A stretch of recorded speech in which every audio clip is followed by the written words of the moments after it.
Who remember during an election time in Jamaica when this ugly white man from America told Jamaican people that he was going to lock down Jamaica tighter than a sardine tin? I remember because I was watching him on TV at the rally. See? And his followers, them, yeah. At that time, ugly white man here was the leader of the opposition. Me never know say him did really say you're a semi lock down Jamaica tighter than a sardine tin. You see, after that, food scarce. Can't find no food. See, you go in a shop them, the shelf them empty. You go in a supermarket them, the shelf them empty. See? Them time there, war was the order of the day. See? Every day people die from gun violence. You see me? Yeah. Gunman all set people house on fire.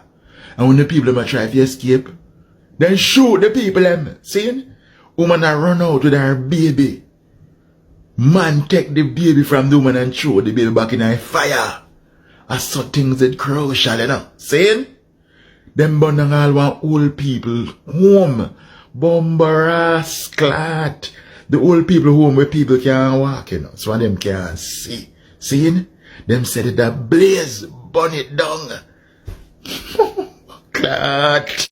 Well, after all those wickedness and evil doings, this ugly white man from America eventually became Jamaica's prime minister, taking over from another ugly white man. See? But guess who was helping this ugly white man to become Jamaica's prime minister in 1980?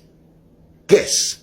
Well, I think one of the big stories that we were able to document in some detail was the whole scope of CIA activities, similar to what the CIA did in Chile, and which was documented by the Senate Select Committee, was the whole covert action program in Jamaica in between 1976 and 1980.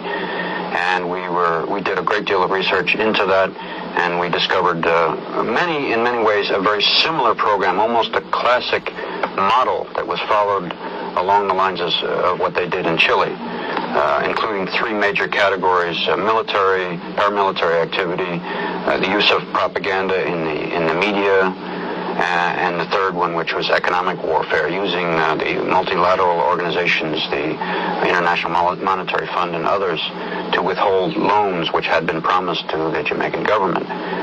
This is one example. What are a couple more of the details of that? You mentioned those first two examples of actual paramilitary activity the CIA was involved in Jamaica. There was a fire, for example, that took place in Jamaica of an old people's home. I think 150 old and infirmed women, many of them blind, were living in this home. And as it turned out, the place burned down in the space of about 8 minutes, 7 or 8 minutes. It was discovered that the phone wires had been cut and that the exits had all been blocked. Even those who could see their way out could not get out. And that the means by which the fire was set was the use of a petroleum jelly, which was unavailable in Jamaica. This was one indication, among others, that there was outside help. Why would the CIA, you might ask, why would the CIA want to murder 150 old women? It was because it was an effort, part of a very large-scale effort to discredit the government in Jamaica, which was at the time headed by Michael Manley, the Prime Minister. There were images produced of Michael Manley in the media, in the Daily Gleaner, which was the newspaper which the United States, through the CIA, helped to support. And there is a good deal of evidence of that. There were images of Michael Manley showing a death mask. I mean, it was his face which had been somehow made to look like a death mask, although it was pretending to be a photograph of him. And there were many ways to try and discredit him. This is very, very similar, in fact, to what the CIA did to try and discredit Salvador Allende in Chile. If you remember, Richard Nixon instructed CIA in a meeting which was in 1970 in the White House. And there was a document in the Senate report which is reprinted. And he said, make the economy scream.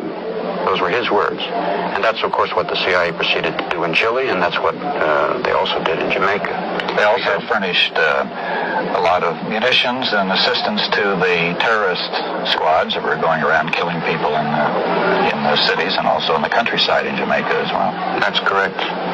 Well, John, you had a trip down to Jamaica, and you saw a lot of these things about Jamaica with your own eyes, right? Yes, indeed. A very moving, a very interesting trip to me to see a target country at a time in the height of a CIA operation when I was completely outside. So there's no way that I could see the problem that journalists have always had when the U.S. government was targeting on a country in a situation, trying to destabilize it, overthrow, or manipulate the elections or whatever, of trying to figure out what's going on when you don't have access to all of the flow of cables and the discussions in National Security Council meetings and whatnot for the planning. I observed that from published information, the CIA station there was quite large for that size of a country. It was huge, in fact. It was bigger than any station I knew of in Africa, although Jamaica was a fairly small island with 2 million people. That's typical of when the CIA has got a big operation going in a place. They beef up the station and beef up the offices back stateside. The tone and flow of articles in the Gleaner was, of course, as Lou says, definitely a chapter out of Chile or a chapter out of the Angolan operation.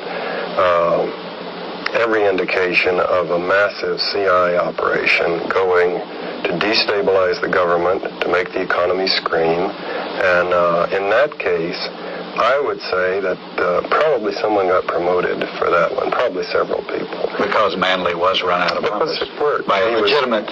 Without a scandal, without an assassination, without the things that have caused the CIA so much grief, Manley, a champion of social democracy, of giving the people a piece of the pie, was thrown out of office, and an arch-capitalist was put in office. Even down in Jamaica, I'm skipping, they tried in 1976 to organize a military coup to overthrow Michael Manley.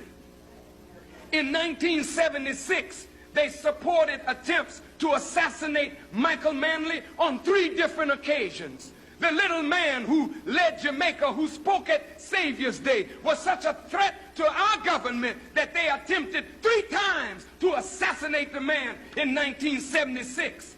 So later, they found a way to get rid of him through riots in the street over food when they cut off assistance to Jamaica. This is America.